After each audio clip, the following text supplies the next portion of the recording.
सामाइन बदीन खां रिपोर्ट करे रहियो आहे असांजो चीफ डायरेक्टर सुमरो खान तलवाणी। सिंध तरक्की पसंद पार्टी ज़िला बदीन जे ज़िलई पार्टी इजलास जा फ़ैसिला। सिंध तरक्की पसंद पार्टी ज़िला बदीन जे ज़िले पार्टी जो इजलास party chairman doctor Qadir Mangsi जी सदारत हेठि मंगसी हाउस हैदराबाद ते थी गुज़रियो।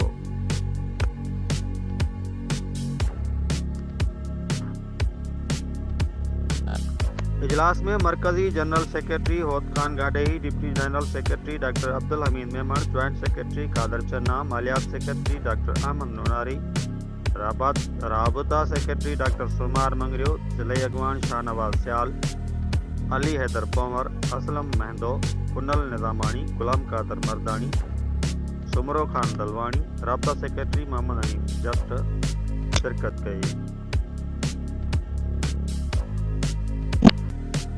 इजलास में ज़िले बदीन जी मजमूई सियासी सूरताल पार्टी ऐं तंज़ीमी सूरताल जो तफ़सीली जाइज़ो वरितो वियो।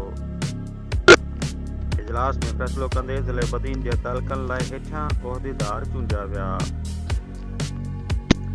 तहलको बदीन बाराड़ी सदर मुमताज़ जत, जनरल सेक्रेटरी उमर चांडियो, मालिया सेक्रेटरी सदीक लाखाटियो, तहलके बदीन सिटी जी म्यूनसिपल जे लाइ सदर यासिर सियाल, नायब सदर सुल्तान, जनरल सेक्रेटरी रसूल बख्चांग, ज्वाइंट सेक्रेटरी नूर अहमद, मालिया सेक्रेटरी सिराज सियाल, प्रेस सेक्रेटरी फिदा मेहरान पोटो, तहलके गोलाची जे लाइ सदर अबू बकर कच्छी, जनरल सेक्रेटरी अकबर खोर, मालिया सेक्रेटरी उमर नुहानी, तहलका टांडो बागो जे लाइ सदर लखारी उमरानी, जनरल सेक्रेटरी गुलाम मुस्तफ़ा हाले पोटो, तहलका तलार ते सदर राजा ख्वाजा, नायब सदर Mir Ashiq Hussain, general secretary Mazhar Kehri, joint secretary Shaukat Umrani, मालिया secretary Aslam Sonaro, press secretary Raja Thebo,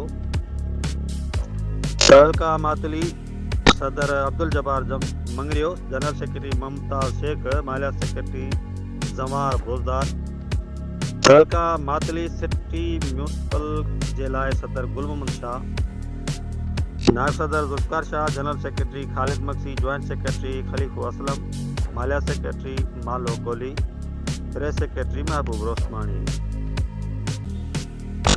इजलास दौरान मौजूदा सियासी सूरताल ऐं पार्टी प्रोग्राम ते तरबती वर्कशॉप पूर्ण कयो वियो। इजलास खे सदारती खिताब कंदे डॉक्टर कादर मंगसी चयो त सिंध जे अज़ाबनि मां निजात जो हिकिड़ो ई दग आहे त सिंध खे मज़बूत, मुनज़्ज़म, सगारी तंज़ीम ऐं अवामी संग रखंदड़ पार्टी ॾिजे जेका सिंध जी पोरियत अवाम खे मुनज़्ज़म मुतहद करे मौजूदा मुदे ख़ारिज हुक्मराननि ऐं सिस्टम जो ख़ात्मो आणे। हुन चयो त सिंध तरक्की पसंद पार्टी ई वाहिद सिंध क़ौम जो सहारो ऐं उत्साह जो मर्कज़ आहे। हुन करे तरक्की पसंद पार्टी जी क़यादत ऐं कारकुननि खे धर जंग जागे सिंध खे घुरबल ताक़त वारी पार्टी ॾियण लाइ ताक़ुल करणी पवंदी। सिंध वटि वक़्तु घटि आहे, हुन करे सिंध जे साले पुटनि खे पंहिंजो किरदारु अदा करण लाइ अॻिते अचिणो पवंदो।